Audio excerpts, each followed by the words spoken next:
كي دايره؟ اش خبارك؟ كي بقيتي؟ مالك غير اللي جات تتعلقي فيه وتتقولي هذا الاخر؟ الراجل اللي بان في حياتك تتقولي هذا هو طوق النجاة، هذا هو اللي غيعوضني على اللي فات. تتعلقي فيه وتتشدي فيه بيديك وبسنيك، تتحطي جميع الامل عليه وتتعاود نفس القصه، تدوز شويه وتتعاودي تعيشي القصه اللي فاتت واللي فاتت واللي فاتت الى اخره. في عينيه تتقلبي على الحب وعلى الاهتمام وعلى انه يشوفك وانه يقدرك. هو جرح الاب هذا في خبارك، لان الاب ديالك وانت فاش كنتي صغيره ما كانش حاضر. يقدر يكون حاضر يعني بالجسد ديالو، ولكن المشاعر ديالو ما بيناش. يقدر يكون وقع طلاق بينه وبين امك، يقدر يكون توفى وانت صغيره، يقدر يكون تزوج، يقدر يكون خدام برا، يقدر يكون كان صعيب، يقدر يكون ما تيبينش الحنان ديالو لان البيئه ديالو حتى هو كانت صعيبه. جرح الاب صعيب، والبنت تتخلص هذاك الجرح حياتها كلها وهي تتعلق في اي نظره، اي ابتسامه، اي اهتمام. تولي عندها واحد التعلق قلق. الراجل اللي جا لحياتها تتقول هو هذا، غنلقى فيه با ونلقى فيه خويا ونلقى فيه راجلي ونلقى فيه صاحبي ونلقى فيه الصديق والعزيز والغالي.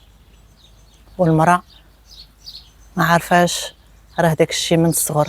العقل اللاواعي ديالك تبرمج على انك ما تشفتيش، ما تبغيتيش، ما اختاروكش، ما قدروكش، ما شافوش هذيك الدريه الصغيره اللي كانت محتاجه للحنان والحب والرعايه.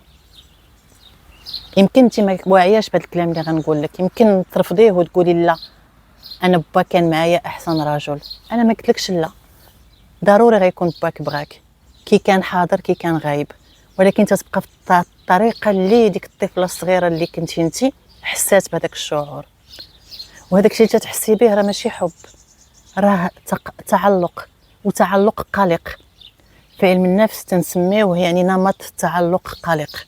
يا اما يخليك من هذه النوعيه ديال النساء، يا اما يخليك من نوعيه النساء الاخرى اللي تترفض الحب وتتبين على وجهها واحد القناع ديال المراه القويه، ولا حتى الا قبلت الحب تتقبلو وهي يعني مسيطره على كل شيء.